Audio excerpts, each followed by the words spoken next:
dari keseluruhan pembacaan kita disimpulkan dalam satu tema, jaminan kehidupan kekal bagi orang yang percaya kepada Yesus Kristus. Jaminan kehidupan kekal bagi orang yang percaya kepada Yesus Kristus. Itu judul dari seluruh pembacaan kita. Jemaat yang dikasihi Tuhan, hidup kekal itu anugerah. Jadi sesungguhnya realitas atau eksistensi manusia, kenyataan dari seorang manusia akan hidup kekal. Karena hidup kekal itu anugerah, pemberian Tuhan. Bagaimana seseorang itu hidup kekal? Ya, dikekalkan di sorga atau dikekalkan di neraka. Skripsi saya itu judulnya kehidupan dan kematian manusia. Jadi dia membahas tentang bagaimana seseorang itu hidup dan ketika seseorang itu mati. Jadi sesungguhnya bahwa kita ini fana, manusia itu fana, tidak kekal, tetapi kasih karunia Allah lah yang membuat seseorang itu dikekalkan. Jadi terhisap namanya, terhisap dalam kekekalan. Domba-dombaku mendengarkan suaraku dan aku mengenal mereka dan mereka mengikut aku.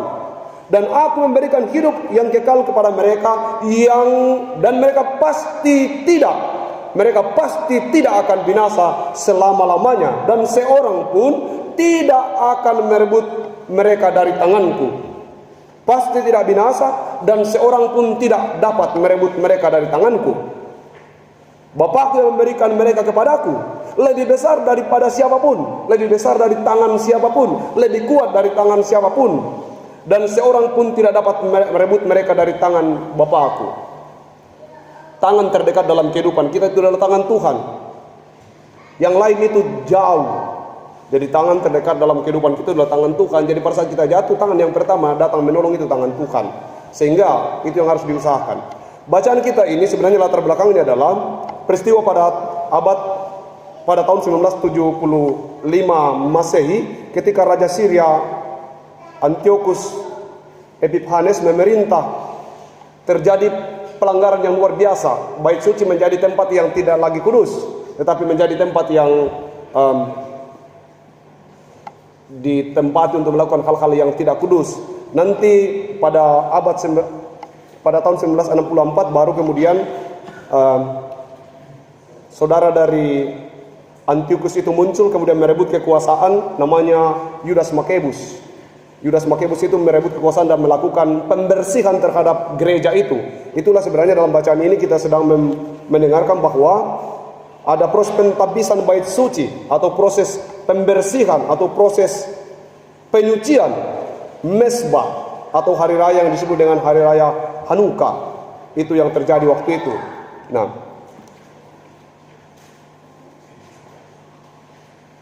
jaminan hidup kekal. Ada satu pertanyaan untuk kemudian masuk dalam renungan ini. Sudah siapkah saudara, surga itu, kehidupan kekal itu adalah anugerah. Sudah siapkah saudara masuk ke dalam surga? Ya? Wah, kenapa tidak lantang? Sudah siapkah saudara masuk ke dalam kerjaan surga? Seberapa siap?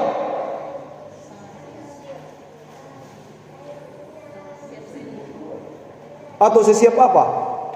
Siap sekali. Sekali-sekali siap. Agak siap. Ini sebenarnya prinsip intinya. Kepastian, apalagi yang mau diragukan tentang kesiapan masuk surga. Kalau kita adalah muridnya, maka pasti tidak akan binasa. Itu berarti bahwa pasti kita menempati tempat itu. Kemudian tidak ada kekuatan lain yang bisa merebut. Kalau tidak ada lagi kekuatan lain yang bisa merebut, itu pasti. Itu pasti. Nah, apa yang membuat Yesus kemudian hendak dilempari dalam bacaan ini?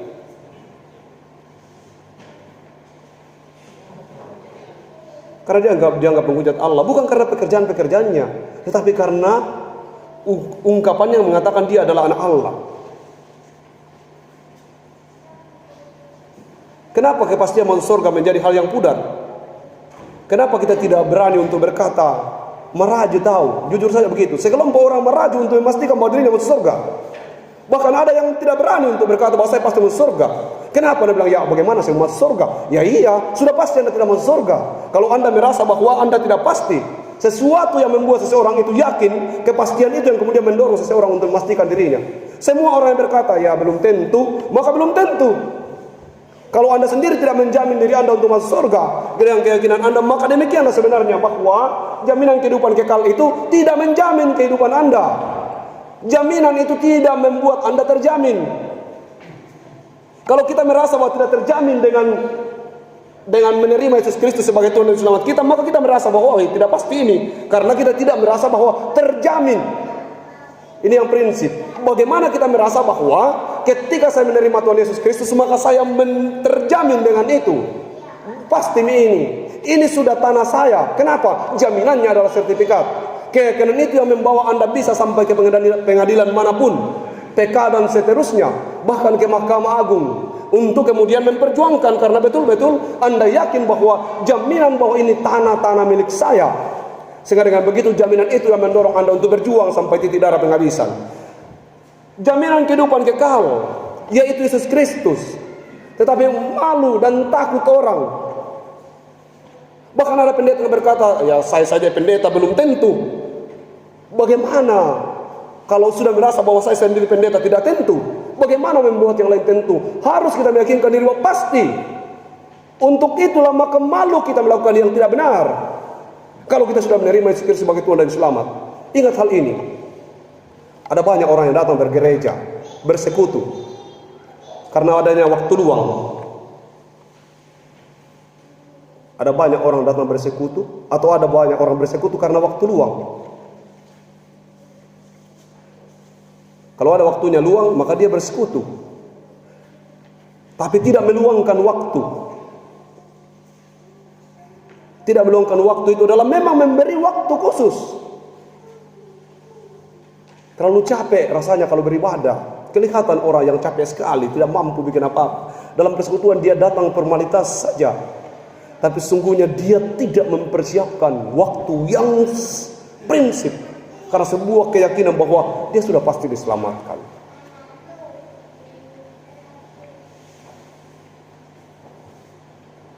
Bagaimana domba yang dikunjunginya?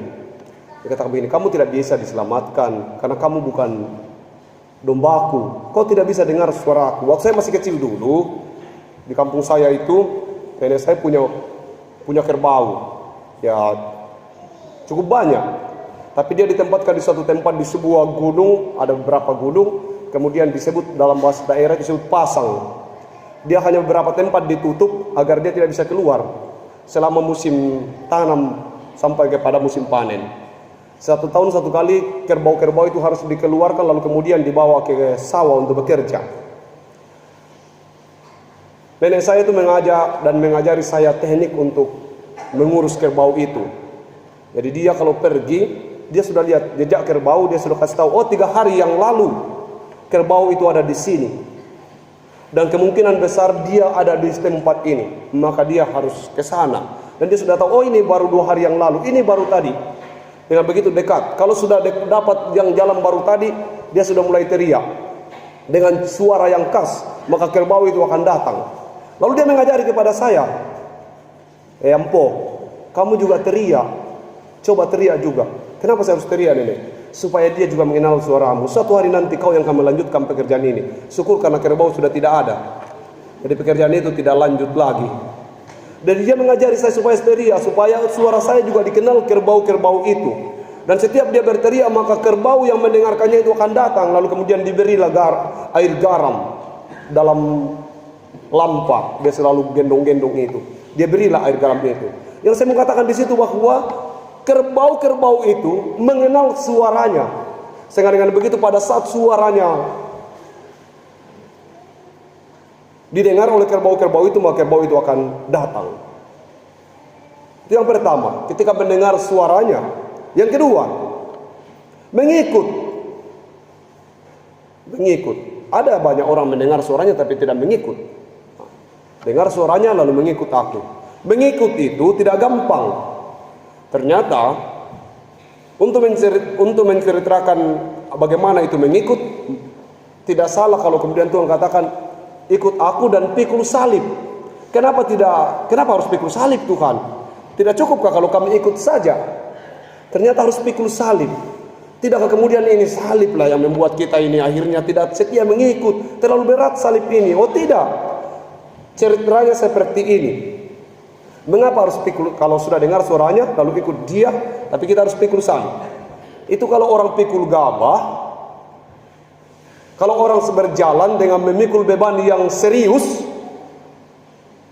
apalagi kalau dia di pematang, maka dia akan fokus pada jalan itu saja.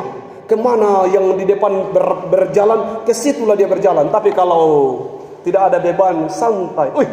Kapak. Mobil lewat. Tapi kalau ada dipikul, tidak pernah lagi lihat ada motor lewat.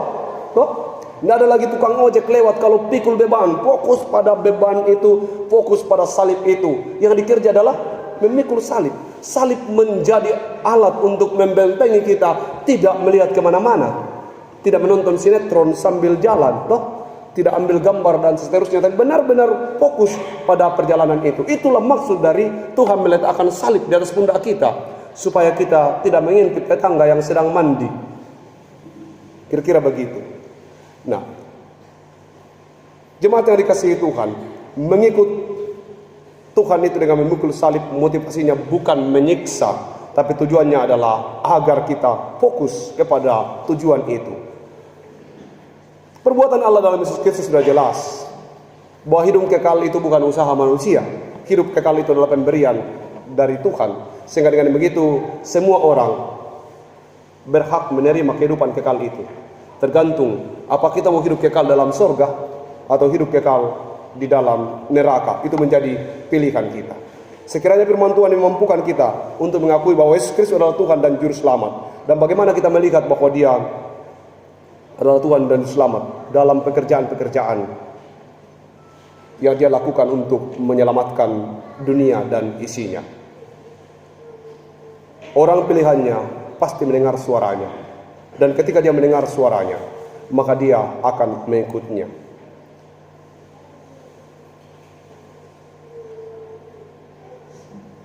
Kita harus meluangkan waktu untuk berjumpa dengan Tuhan, bukan memakai waktu luang.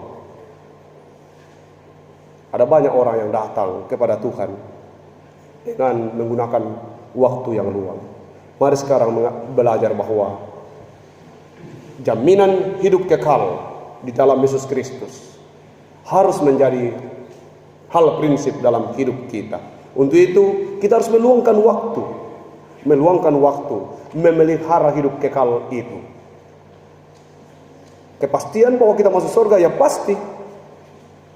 Kalau tidak pasti, maka belanslah kehidupan keberimanan Anda, bimbanglah Anda. Ya, tamaki ketamai, tayak ketai.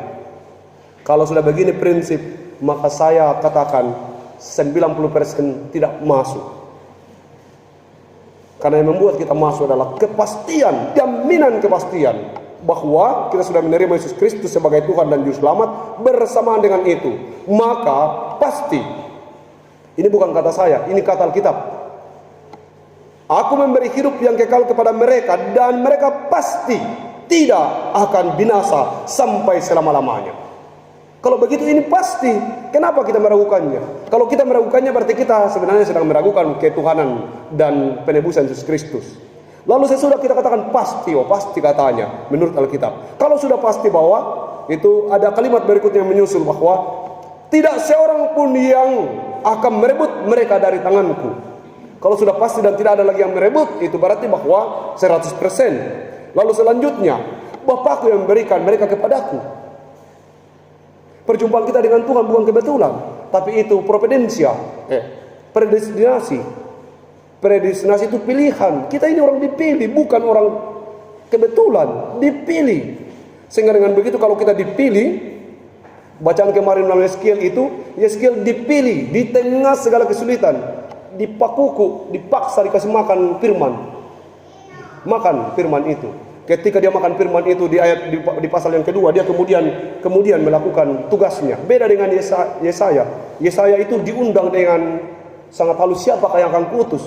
Kalau Yeskiel di tengah kesulitan di pembuangan, dia diberi firman itu dimasukkan ke dalam mulutnya, sebuah kepastian.